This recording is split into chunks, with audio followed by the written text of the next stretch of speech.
أحدث انقلابا. Hello and welcome.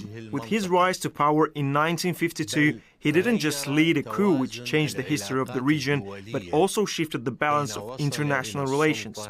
The name of Gamal Abdel Nasser will continue to resonate in the memories of people living in Arab countries and around the world for a long time. Here in St. Petersburg, on the sidelines of the Russia-Africa summit, we've sat down to talk with Gamal Abdel Nasser, the grandson. Hello. Good afternoon.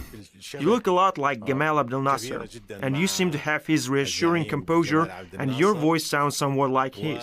I'm very pleased to hear that. Thanks so much. You were born after he passed away, correct? Yes. What did your father, Khalid Abdel Nasser, tell you about President Gamal Abdel Nasser?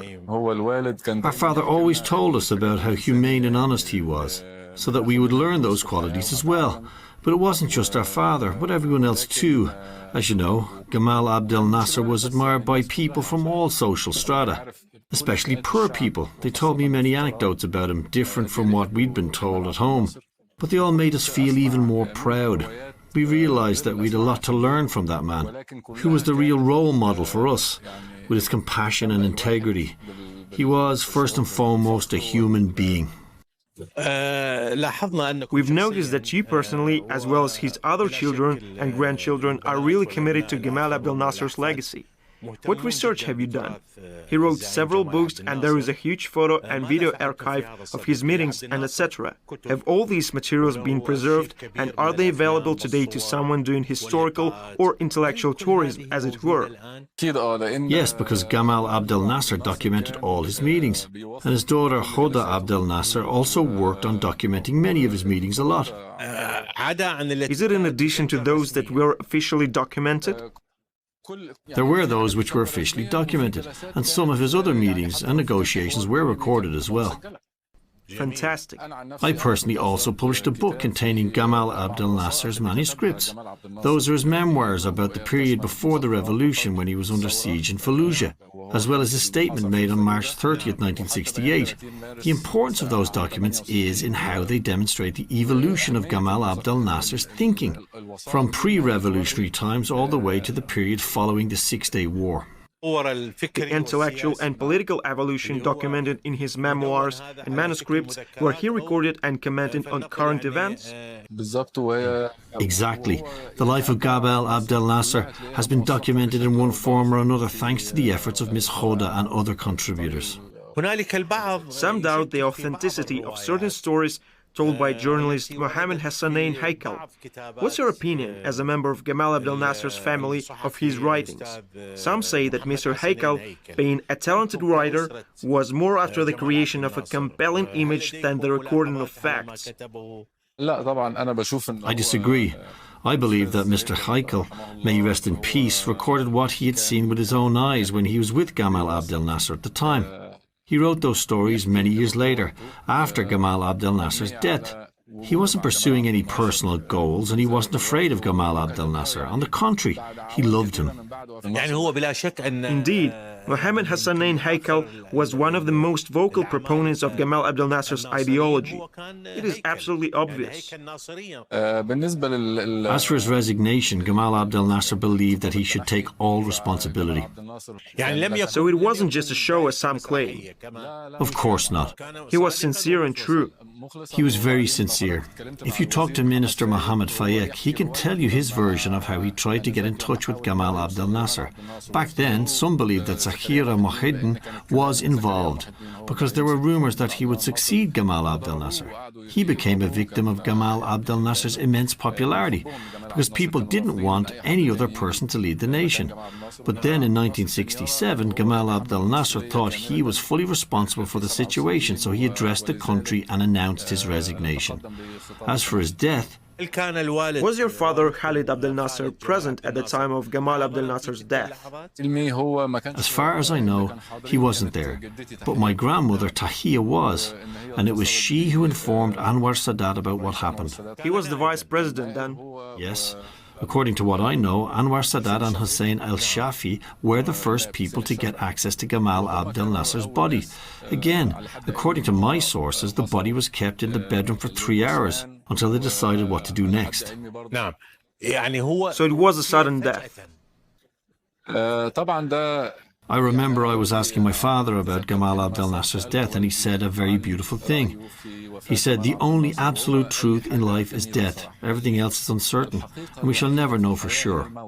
This is really essential because there was no autopsy and there is no reliable information about the cause of death. But the only certain truth in life is death.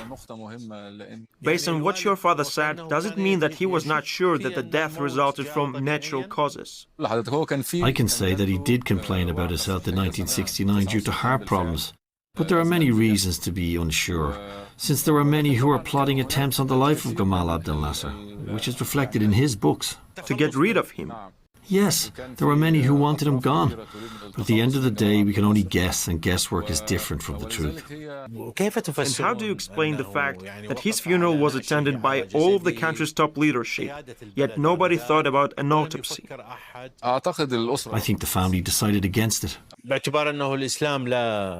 Out of religious convictions?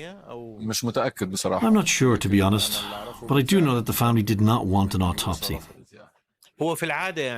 Usually when there is a choice whether to do an autopsy or not, the default decision is not to have one, unless the family of the deceased has suspicions about foul play. Anyway, even if the president passed on, his legacy remains. It is now contained in Gamal Abdel Nasser's books and everything else he left behind. Do you think that, given all the major developments in the region, it is now time to revisit Nasser's ideology and analyze it critically? Do you think it's something necessary or possible without diminishing his great role, of course?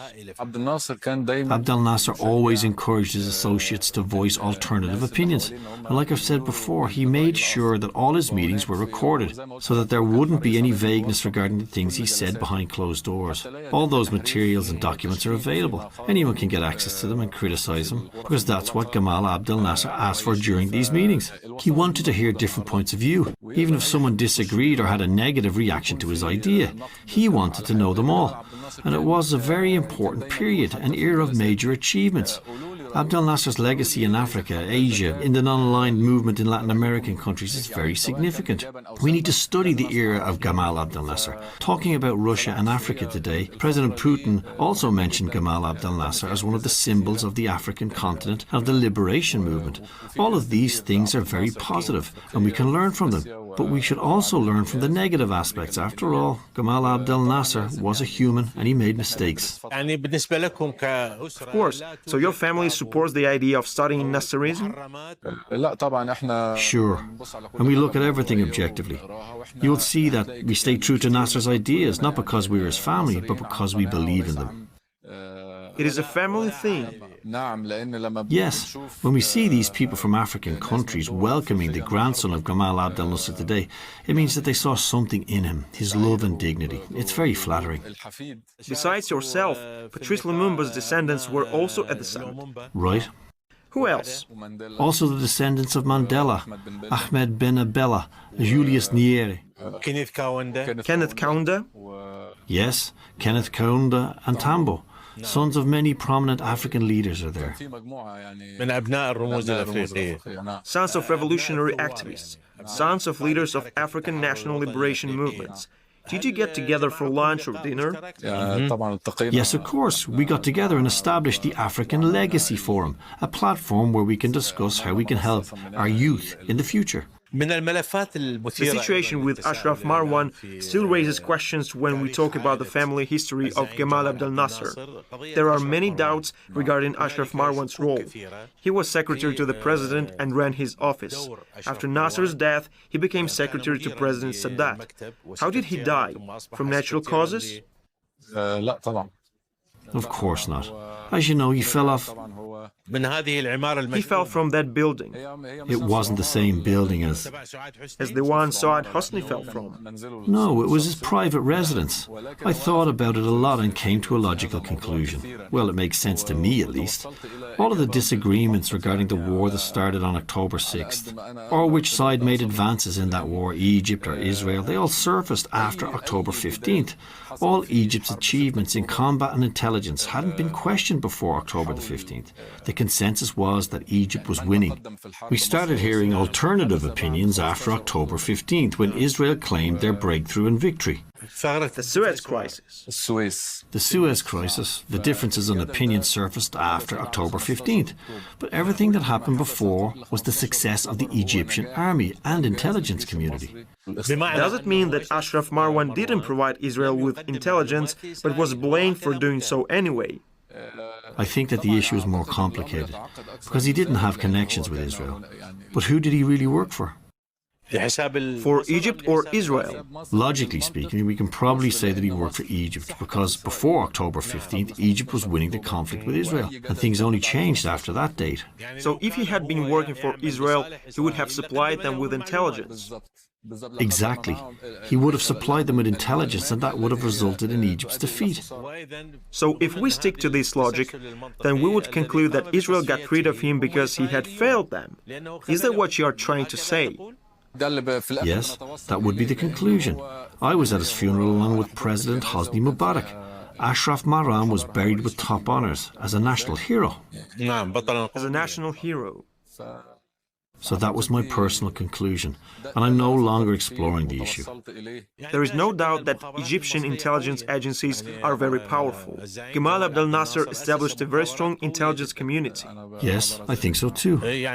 So they probably have the documents, and sooner or later we will learn the truth. Yes, of course. I'd also like to take advantage of your presence here to discuss another important issue. We had an important interview with the head of the American section in Iraqi intelligence during the Saddam Hussein era.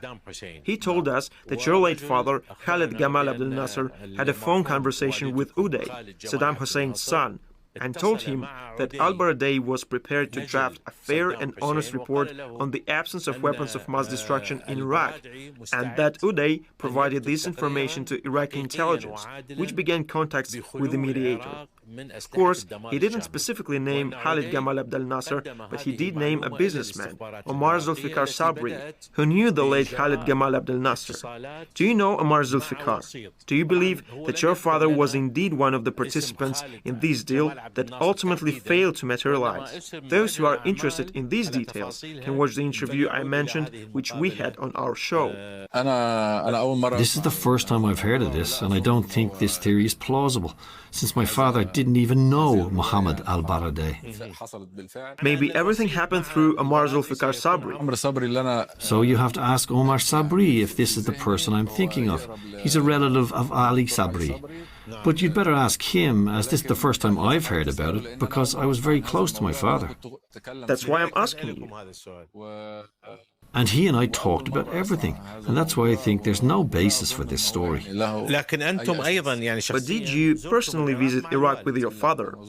No, I did not visit Iraq with my father, but I was aware of my father's last trip to Iraq, because he fell ill on that trip, and that's how we found out that he had developed a brain tumor.